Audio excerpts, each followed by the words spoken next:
नमस्कार, बुलेटिन में आप सभी का स्वागत है। मैं हूं प्रियंका चौधरी। पेश है अब तक के समाचार और अब तक की बड़ी खबर जो सीधे राजौरी के थाना मंडी से निकल कर आ रही है, उससे आपको रूबरू करवा दें। क्योंकि राजौरी के थाना मंडी के जंगलों में सुरक्षा बलों का अभियान अभी भी जारी है और सुरक्षा बलों ने की है जंगल में छिपे आतंकियों की घेराबंदी। आज दोपहर को ही दोनों ओर से दोबारा शुरू हुई थी गोलाबारी और अगर शुक्रवार का जिक्र किया जाए तो शुक्रवार को भी मुठभेड़ में मारे गए थे 2 आतंकी। सब जानते हैं कि सुरक्षा बल जो है बड़े पैमाने पर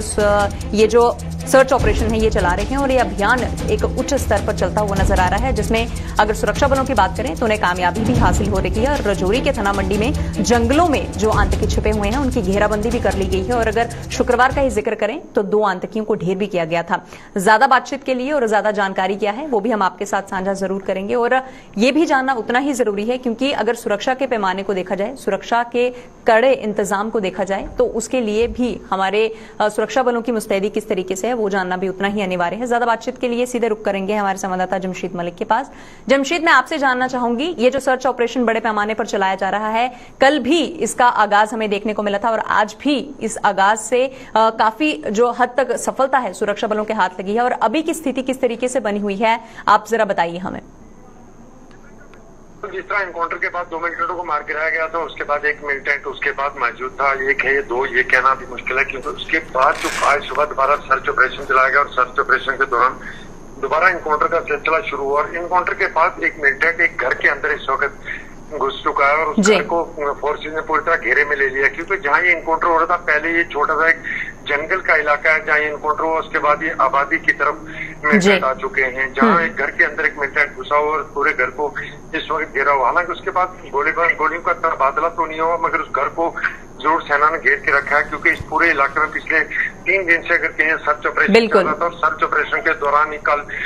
सेना की गश्त पार्टी पर मिलिटेंटों की तरफ से फायरिंग की गई थी, जिसके बाद जवाबी कार्रवाई 2 मिलिटेंटों को मार गिराया गया था। और मारे गए मिलिटेंटों से जब 3 AK-47 सेना को मिली है तो उसके बाद दोबारा बड़े पैमाने पर सर्च ऑपरेशन शुरू किया गया था क्योंकि 2 मिलिटेंटों को देखिए जमशेद, बड़े पैमाने पर हथियारों की खेप भी बरामद होना और पिछले 3 दिन से सर्च ऑपरेशन जो है वो बड़े उच्च स्तर पर चलाया जा रहा है। देखिए 15 अगस्त नजदीक है तो किसी बड़ी हिमाकत के अंजाम में इस तरीके की हरकतें देखने को मिल रही है जिसका मुझे लगता है कि सुरक्षाकर्मी जो है वो माकूल जवाब भी जो है वो देते हुए नजर आ रहे हैं।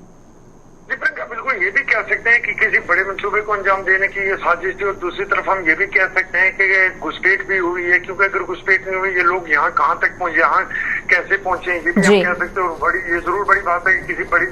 साजिश थी जिसको सेना ने नाकाम कर दिया क्योंकि पिछले कुछ दिनों से लगातार इस तरह की खबरें सामने आ रही है कि संदिग्ध लोग देखे जा रहे हैं जिसकी लोगों की तरफ से इसकी इतला फोर्सेज को दी जा रही है और फोर्सेज की तरफ से उन इलाकों में सर्च ऑपरेशन लगातार चला रहे हैं। इसी तरह की एक इतला इस इलाके से भी मिली है, संदिग्ध लोग देखे गए जिसके बाद यहाँ सर्च ऑपरेशन चलाया गया और सर्च ऑपरेशन के बाद मिलिटेंट और सेना के दरमियान फायरिंग हुई जिसमें 2 मिलिटेंट मार गिराए। इसी तरह देर रात को भी राजौरी के कोटधड़ा इलाका है जहाँ से इसी तरह की खबर सामने आई थी कि कुछ लोगों की तरफ से कहा गया कि यहाँ कुछ संदिग्ध देखी गई, उसके बाद VDC जो बनाई गई। बिल्कुल जमशेद, सर्च ऑपरेशन बड़े पैमाने पर चलाया जा रहा है और पुलिस कर्मियों की, सुरक्षा बलों की बात करें तो कामयाबी भी उन्हें हासिल जो है वो हो रही है। चलिए बहुत बहुत शुक्रिया जमशेद तमाम जानकारी हमारे साथ साझा करने के लिए और बताने के लिए कि अभी किस तरीके के मामला जो हैं वो देखने को मिल रहे हैं और किस तरीके से बड़े स्तर पर ये जो ऑपरेशन चलाया जा रहा है इसमें जो सुरक्षा बलों को कामयाबी मिली है और उसी के मद्देनजर आतंकियों को अगर शुक्रवार का जिक्र किया जाए तो 2 आतंकियों को शुक्रवार को ढेर भी किया गया है। इसी के साथ अगर सांबा का जिक्र करें तो सांबा में कुछ लोगों की जिंदगियों के साथ खिलवाड़ होता हुआ नजर आ रहा है जो कि कतई भी बर्दाश्त जो है वो नहीं किया जा सकता क्योंकि सांबा के लोगों की बेशकीमती जानों के साथ एक बार फिर से खिलवाड़ हो रहा है। वो क्यों हो रहा है? क्योंकि मात्र 1.5 फीट चौड़ा रास्ता जो है वो मंजिल तक जाने का एक जरिया है, यानी कि ऑल्टरनेटिव जो है, विकल्प जो है वो तैयार किया गया है। बाढ़ से क्षतिग्रस्त रास्ते की मरम्मत जो है वो प्रशासन अभी तक नहीं करवा पाया है जिसकी वजह से उन्हें वो मात्र 1.5 फीट चौड़ा रास्ता जो है उसको अपनाकर अपने गंतव्य को जाना पड़ रहा है। कारड़ और देनई पंचायत के लोग जो हैं उनके बुरे दिन आखिर कब खत्म होंगे इसका अभी तक अंत जो है वो नहीं हो पाया है और उन लोगों की यही गुहार रही है कि हमारी जो जिंदगी है उसे खतरे में ना डालिए। प्रशासन के आगे उन्हें उनकी हमेशा से गुहार रही है। उनका यही कहना है कि हमें बुनियादी सुविधाओं से कम वंचित ना रखा जाए और उसको लेकर प्रशासन द्वारा अगर कोई संज्ञान ना लिया जाए तो ऐसे में बहुत अफसोस से कहना पड़ सकता है कि तरक्की और विकास जो है वो कारड़ और देनई पंचायत के लोगों के लिए अभी भी पूर्ण रूप से नहीं देखने को मिल रही है। बात अगर सांबा के लोगों की करी जाए तो हमेशा से, अभी इन दिनों का अगर जिक्र किया जाए तो सेंसिटिविटी के चलते वैसे ही वो लोग खासतौर पर अगर बॉर्डर से सटे हुए इलाकों की बात करें तो वो दहशत के साए में जीने को मजबूर है। हालांकि सुरक्षा बल जो है हमेशा उनकी मुस्तैदी के लिए तैनात है, उनकी हिफाजत के लिए तैनात है, लेकिन उसके बावजूद भी अगर बाढ़ से क्षतिग्रस्त हुआ पुल जो है या जो रास्ता है उसकी मरम्मत नहीं हो पाएगी तो इन लोगों को कुछ वैकल्पिक रास्ते जो है उनका सहारा लेना पड़ेगा और अपने गंतव्य को जाना पड़ेगा। ज्यादा बातचीत के लिए सीधे रुख करेंगे हमारे संवाददाता ऋषि खजूरिया के पास। ऋषि जी, मैं आपसे जानना चाहूंगी, जहां एक तरफ बड़े बड़े दावे किए जाते हैं और प्रशासन की पोल जो है यहाँ खुलती हुई दिखाई दे रही है, क्योंकि विकास और तरक्की जो है वो कारड़ और दरनई के इलाके के पंचायत जो है इधर के लोगों से काफी ज्यादा और कोसों दूर है और इन लोगों को एक वैकल्पिक रास्ता अपनाकर अपने गंतव्य को जाना पड़ रहा है। तो ऐसे में प्रशासन क्या वहां का आंखें मूंद के सोया हुआ है?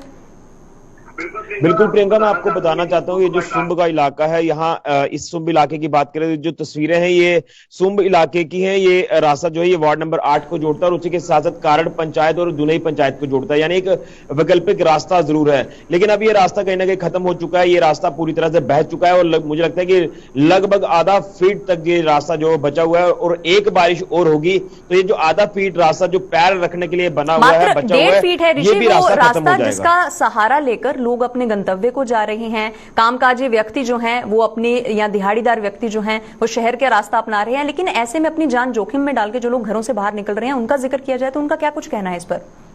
देखिए, बिल्कुल मैं वही तस्वीर आपको बताने का प्रयास कर रहा हूं कि आपने देखा कि कितना बड़ा नाला है और नाले का जो पानी है, जब पानी का तेज बहाव आता है बरसात के दिनों में तो पानी का तेज बहाव इतना तेज होता है कि ये पूरा का पूरा जो नीचे वाली क्रेट है या आप इसे टोबाल कह सकते हैं, ये पूरी तरह से बह जाती है। और टोबाल आप देख सकते हैं कि हायर सेकेंडरी स्कूल साथ में उसकी टोबाल को भी अब खतरा हो चुका है, यानी कहीं ना कहीं जो लिंक है वो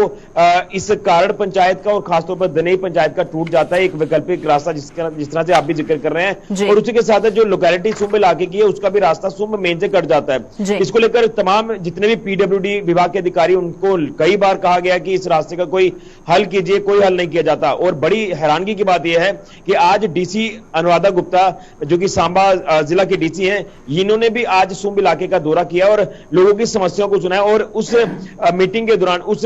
पब्लिक गैदरिंग के दौरान ये मुद्दा भी वहां पर रखा गया, क्योंकि सुंब इलाका जो है यहाँ पर रोड कनेक्टिविटी ऑलरेडी जीरो है। बुनियादी सुविधाओं की बात आती है तो मुझे लगता है कि आजादी के इतने सालों के बाद भी अगर आज कुछ क्षेत्र के लोगों को बुनियादी सुविधाओं से वंचित रहना पड़ा तो हम किस तरक्की और किस कामयाबी के दावे जो हैं वो कर रहे हैं। और ऐसे में अगर प्रशासन का ही संज्ञान लिया जाए, मानते हैं कि बाढ़ से ये जो रास्ता है क्षतिग्रस्त हुआ है, लेकिन इसकी मरम्मत करने का एक बीड़ा जो है वो प्रशासन के कंधों पर है। उसके बावजूद भी अगर इस तरीके के मामला देखने को मिलेंगे तो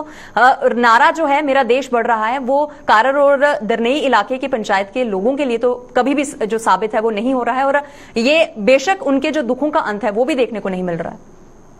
देखिए, बिल्कुल ये जो नारे दिए जाते हैं, विकास के बड़े बड़े दावे किए जाते हैं, ये सारे के सारे फिसड्डे साबित हो रहे हैं। आधुनिक युग की बात करें, कई दशकों से लगातार सुंब इलाके में रोड कनेक्टिविटी जीरो है, लेकिन जो अंदरूनी रास्ते हैं जो अलग अलग गांव को जोड़ते हैं, यहां तक भी रोड कनेक्टिविटी जीरो हो चुकी है। ये रास्ता पूरी तरह से बह चुका है और बड़ी डर की बात यह है कि अगर रात के समय में कोई महिला, कोई बुजुर्ग, कोई बच्चा यहां से गुजरे तो वो नीचे गिरेगा और कोई इंजर्ड हो सकता है, कोई इसमें कैजुअलिटी भी हो सकती है, क्योंकि काफी नीचे तक गहराई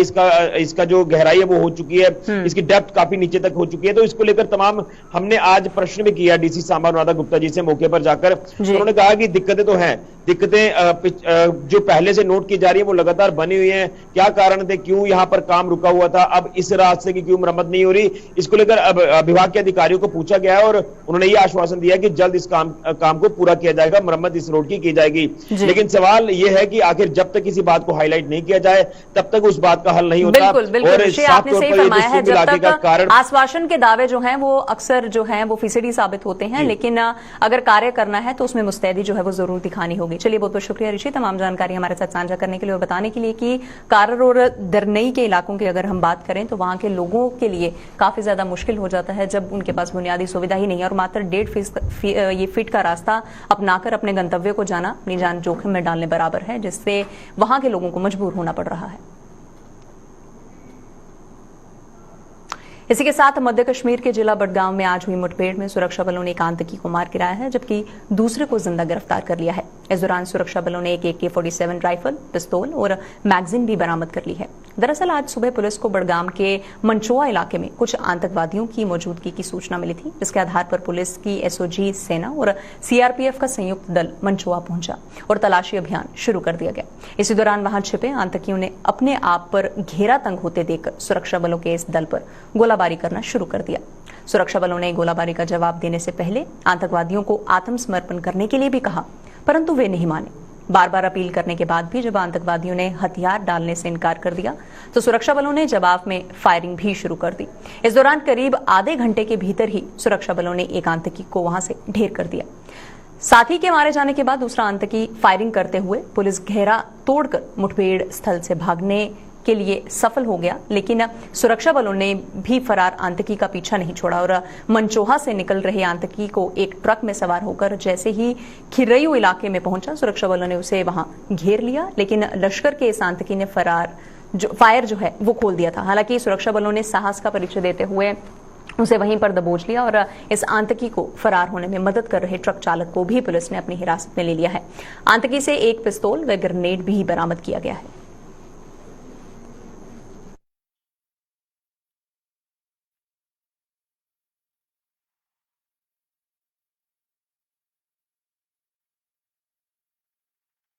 पीरपंजाल का सीमावर्ती जिला आज पाकिस्तान मुर्दाबाद के नारों से गूंज उठा है। पाकिस्तान में हाल ही में हिंदुओं के मंदिर में की गई तोड़फोड़ के विरोध में विश्व हिंदू परिषद, बजरंग दल व कुछ अन्य संगठनों ने जोरदार प्रदर्शन करते हुए वहां के प्रधानमंत्री इमरान खान का पुतला भी जलाया है और केंद्र की मोदी सरकार से इस आतंकी मुल्क के खिलाफ कड़ी कार्रवाई करने की भी मांग की है।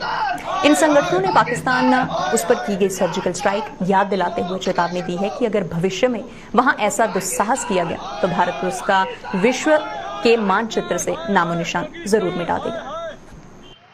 किया है और पाकिस्तान का पुतला जलाया, इमरान खान का पुतला जलाया। आप देख रहे हो पाकिस्तान जैसा नाजायज देश, मुल्क जिसमें हमारे मिनॉरिटी के साथ इतना बेइंसाफी हो रही है, हमारे मंदिरों को तोड़ा जा रहा है, हमारे मिनॉरिटी के साथ बेइंसाफी हो जा रही है। और 3 दिन पहले वहाँ पे हमारे एक गणेश मंदिर को तोड़ा गया। हम इसकी भरपूर भर्त्सना करते हैं और मोदी सरकार से आग्रह करते हैं कि इनके खिलाफ सख्त से सख्त कार्रवाई होनी चाहिए। आप देख रहे हो कि दिनों ब दिन ये पाकिस्तान दुर्दशा कर रहा है, मिनॉरिटी के खिलाफ बहुत बड़ी साजिश कर रहा है। कभी किसी के ऊपर हमले करा रहा है, कभी किसी के ऊपर हमले करा रहा है और मंदिर गुरुद्वारे तो बिल्कुल सेफ नहीं है। हम मोदी सरकार से ये उम्मीद करते हैं कि वो इसका भरपूर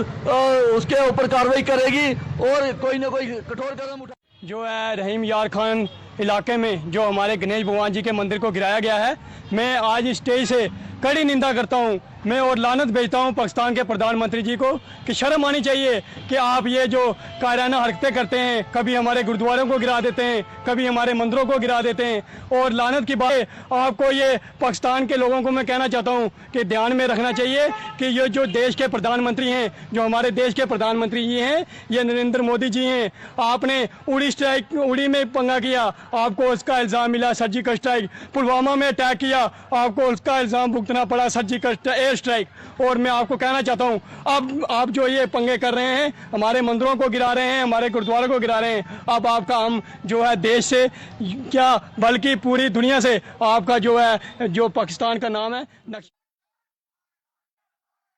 जम्मू के SMGS अस्पताल में विश्व स्तनपान सप्ताह के तहत जारी गतिविधियां आज संपन्न हुई हैं और इस एक सप्ताह के दौरान महिलाओं को मां के दूध की अहमियत की जानकारी देने के मकसद से उनकी काउंसलिंग भी की गई और कई भ्रांतियां भी आज दूर की गई। आज अंतिम दिन इस अस्पताल में एक सेमिनार का आयोजन किया गया जिसमें इस सप्ताह के दौरान डॉक्टरों व पैरामेडिकल स्टाफ द्वारा जागरूकता फैलाने में दिए गए सहयोग पर उनका आभार भी जताया गया। GMC की प्रिंसिपल और SMGS के पेडियाट्रिक्स डिपार्टमेंट के हेड डॉक्टर घनश्याम सैनी इस दौरान विशेष तौर पर मौजूद थे।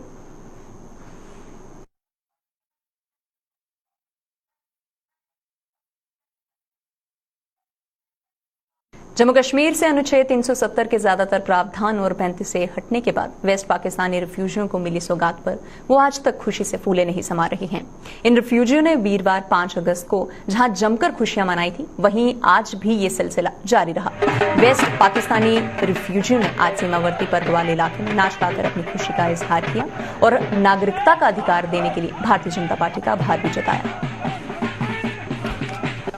7 अगस्त को 5 अगस्त के तौर पर ही मनाया है। हमने लोगों को ये अवेयर किया है कि ये आइंदा से लगातार जब भी 5 अगस्त आए तो हमने ऐसे मनाना है जैसे श्री रामचंद्र जी 14 साल का वनवास काट के आए थे तो दिवाली मनाई गई थी। श्री रामचंद्र जी के आने पर लोगों ने दीवे जलाए और पटाखे जलाए। इसलिए हम आज जो 5 अगस्त मनाएंगे इसको हम उसी दिवाली के तौर पर हम त्योहार के नाते हम मनाएंगे और अपने बच्चों को भी यही शिक्षा दे के जाएंगे कि हर 5 को। जम्मू के डिविजनल कमिश्नर डॉक्टर राघव लंगर ने आज बिश्ना का दौरा करके वहां जारी विभिन्न विकास परियोजनाओं का दौरा किया है। उन्होंने खासतौर पर किसानों को फसलों की सिंचाई के लिए पेश आ रही दिक्कतों का संज्ञान लेते हुए उनका जल्द हल करने का भी आश्वासन दिया है।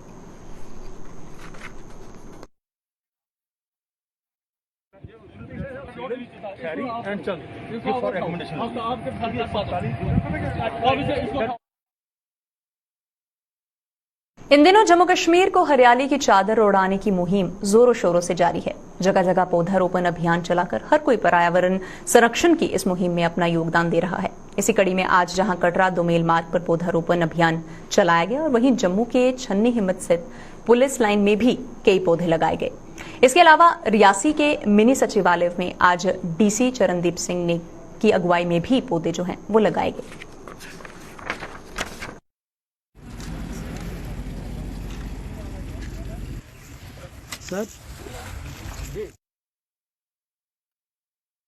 आरसपुरा की पंचायत गेगियां के गांव दरवंते में स्थित मिडिल स्कूल में भी पौधारोपण अभियान चलाया गया, जिसमें स्थानीय सरपंच हंसराज और स्कूल की हेडमास्टर मैडम सुरेंद्र कौर सहित अन्य स्टाफ मेंबर्स भी पौधारोपण के लिए मौजूद थे।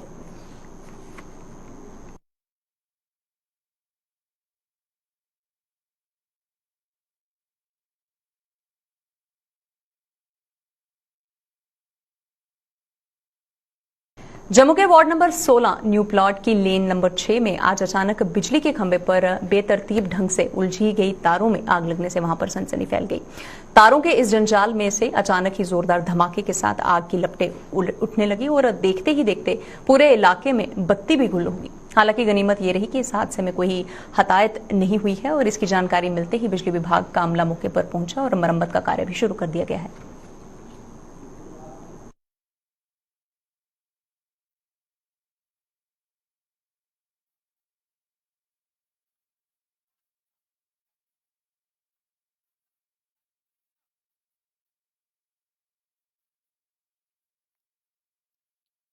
जम्मू कश्मीर के ट्रांसपोर्टरों ने एक बार फिर से उपराज्यपाल मनोज सिन्हा से उनके साथ बैठक करके उनकी व्यथा सुनने की गुहार लगाई है। ट्रांसपोर्टरों ने आज एक बैठक कर अपने प्रस्तावित आंदोलन की रणनीति तैयार की और साथ ही साथ एक बार फिर से ये चेतावनी भी दी है कि अगर मांगे पूरी नहीं हुई तो उनके पास सिवाय चक्का जाम के कोई दूसरा रास्ता नहीं रहेगा। ट्रांसपोर्टर डीजल की बढ़ रही कीमतों के हिसाब से किराया तय करने और कोरोना काल में बंद रहे ट्रांसपोर्ट का हवाला देते हुए उन्हें वह उनके चालकों और कंडक्टरों को कुछ राहत देने की मांग कर रहे हैं।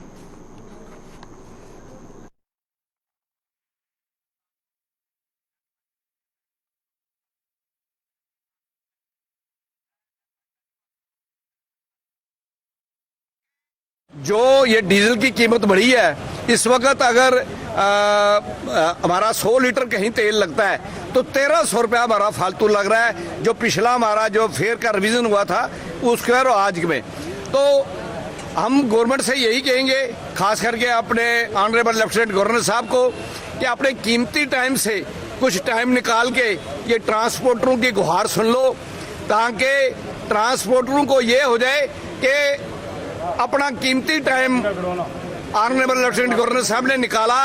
हमारी बात सुनी, हमारी जो जेन्युइन डिमांड्स है वो माने। जो हमारी जेन्युइन डिमांड नहीं है वो हम नहीं कहेंगे कि वो माने, लेकिन हमारी जो जेन्युइन डिमांड है वो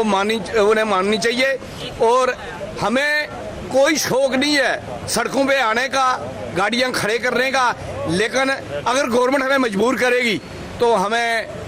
चक्का जाम करना पड़ेगा, सड़कों पे आना पड़ेगा और उसकी जिम्मेदार गवर्नमेंट। स्वतंत्रता दिवस को अब मात्र कुछ ही दिन शेष रहते जम्मू व इसके आसपास के इलाकों में सरकारी स्तर पर आयोजित किए जाने वाले समारोह की तैयारी भी जोरों शोर से पकड़ चुकी है और एसडीएम साउथ अभिषेक अब्रोल व विश्वनाथ के तहसीलदार सोहनलाल राणा ने आज सभी सरकारी विभागों के अधिकारियों के साथ बैठक करके इन तैयारियों का जायजा भी लिया है। बैठक में सुरक्षा व्यवस्था पर भी मंथन किया गया और म्युनिसिपल कमेटी, बिजली व जल शक्ति विभाग के अधिकारियों को भी जरूरी दिशा निर्देश दिए गए। जायजा लिया है कि कैसे प्रशासन इस इंडिपेंडेंस के लिए रेडी है, इंडिपेंडेंस डे के लिए रेडी है। उसके लिए हमने म्यूनसिपल कॉर्पोरेशन के जो ऑफिसर्स थे, हमारे ब्लॉक लेवल के, हमारे पुलिस अथॉरिटीज़, हमारे रेवेन्यू एडमिनिस्ट्रेशन, सब ने बैठ के यहाँ पे मतलब विचार विमर्श किया है और कि क्या क्या फैसिलिटीज़ और क्या क्या यहाँ पर हैं जिसको रोबस्ट इसको अपग्रेड करने की ज़रूरत है ताकि ये फंक्शन बिल्कुल पॉम्प एंड शो से और पूरी डेडिकेटेड वे से सेलिब्रेट किया जाए बिश्नाह तहसील में। इसी के लिए मतलब हमने नेसेसरी जो इंस्ट्रूमेंट्स थे वो प्लेस कर दिए हैं और अकॉर्डिंगली हमने इंस्ट्रक्शन पास ऑन कर दी हैं कि जहाँ जहाँ जो कमी पेशी है उसको इस वीक में अपग्रेड कर दिया जाए। खासकर जो क्लीननेस है, कोविड मैनेजमेंट बिहेवियर को, प्रोटोकॉल्स हैं, सारे को अपग्रेड करके इलेक्ट्रिसिटी की सप्लाई और साथ में यहाँ पर नेसेसरी जो इंफ्रास्ट्रक्चर को अपग्रेड करना है, सारी फैसिलिटीज़ का जायज़ा लेके उसको अपग्रेडेशन करें। सिंचाई विभाग के ठेकेदारों ने आज अधिकारियों के खिलाफ प्रदर्शन किया है। ठेकेदारों ने आरोप लगाया है कि विभाग द्वारा अलॉट किए जा रहे ठेकों में नियमों और कानूनों की धज्जियां उड़ाई जा रही हैं। कुछ काम ऐसे ठेकेदारों को अलॉट किए जा रहे हैं जो मानकों पर खरा नहीं उतरते हैं। ठेकेदारों का यह भी आरोप है कि विभाग के अधिकारियों को बार बार अवगत करवाए जाने के बावजूद उनकी एक भी सुनी नहीं जा रही। हमारी ये डिमांड है कि कुछ दिन पहले एक टेंडर हुए, महीना डेढ़ महीना पहले एक टेंडर हुए थे जिसमें इन्होंने क्या किया, हमारा कोई एससी है यहाँ पर, हाइड्रोलिक एससी है, सुमितपुरी उसका नाम है। उन्होंने क्या किया कि कुछ टेंडर जो है वो एक ऐसे आदमी को अलॉट किए जिसकी एलिजिबिलिटी नहीं थी। हमने उनको चीफ साहब को ही रिप्रेजेंटेशन दी, उसके बाद इन्होंने भी कुछ उसके ऊपर एक्शन नहीं किया और 24 जुलाई को हमने एक प्रेस कॉन्फ्रेंस की है यहाँ पर प्रेस क्लब में, उसके बाद भी इन्होंने कुछ भी नहीं उसके ऊपर किया। आज हम फिर इनको एक दोबारा रिप्रेजेंटेशन देने जा रहे हैं कि आपने इसके ऊपर क्या किया। इसी मुद्दे पर हम आज यहाँ पर इकट्ठे हुए हैं सर। मेन डिमांड यही है कि वो जो काम है वो इनको कैंसिल करने चाहिए, फ्रेश करने चाहिए, ताकि उसमें जितने भी लोग पार्टिसिपेट करें नेक्स्ट टाइम भी करें और जिनकी क्वालिफिकेशन प्रॉपर हो वही जो है क्वालिफायर होने चाहिए। बुलेटिन में फिलहाल इतना ही। आप बने रहिए हमारे साथ। नमस्कार।